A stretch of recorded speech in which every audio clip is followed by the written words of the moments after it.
মাননীয় প্রধানমন্ত্রী তিনি সরাসরি নির্দেশনা দিয়েছিলেন প্রধানমন্ত্রীর মেয়াদ 10 বছরের বেশি হতে পারবে না। সেটাকে আপনারা প্রশংসা করবেন না, আমি মনে করছিলাম বিরোধী দল থেকে হাততালি পাবো। একবার তো দিবেন, টেবিল চাপড়ায় দেন।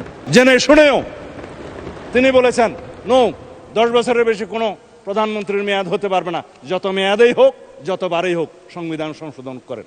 আমরা চাই না ব্যক্তিতান্ত্রিক স্বৈরতান্ত্রিকতা, পার্লামেন্টারি স্বৈরাচারের কোনোদিন আর উৎপাত না হোক, উৎপত্তি না হোক। আমি ধন্যবাদ জানাই আজকের সংসদ নেতা মাননীয় প্রধানমন্ত্রী জনাব তারেক রহমানকে।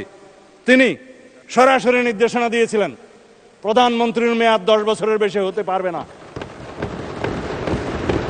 যদিও গভর্নমেন্ট ইন ওয়েটিং হিসাবে তিনি জানতেন বাংলাদেশের জনগণ দেশনেত্রী বেগম খালেদা জিয়া তখন জীবিত, হয় তাকে অথবা কোনো কিছু হলে তার বর্তমানে আমাদের নেতা জনাব তারেক রহমানকে প্রধানমন্ত্রী এই দেশের মানুষ বানাবেন।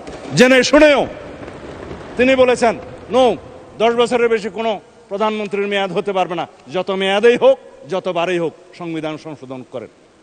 আমি প্রস্তাব দিয়েছিলাম ঐকমত্য কমিশনে, সবাই রাজি হয়েছে, কোনো নোট অফ ডিসেন্ট নাই।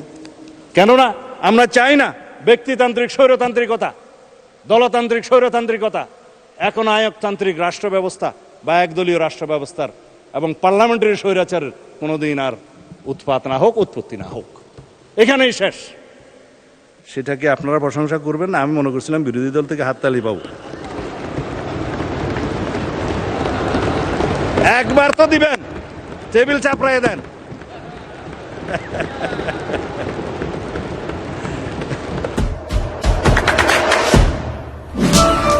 দেশে দেশে সবার সাথে দ্য নিউজ।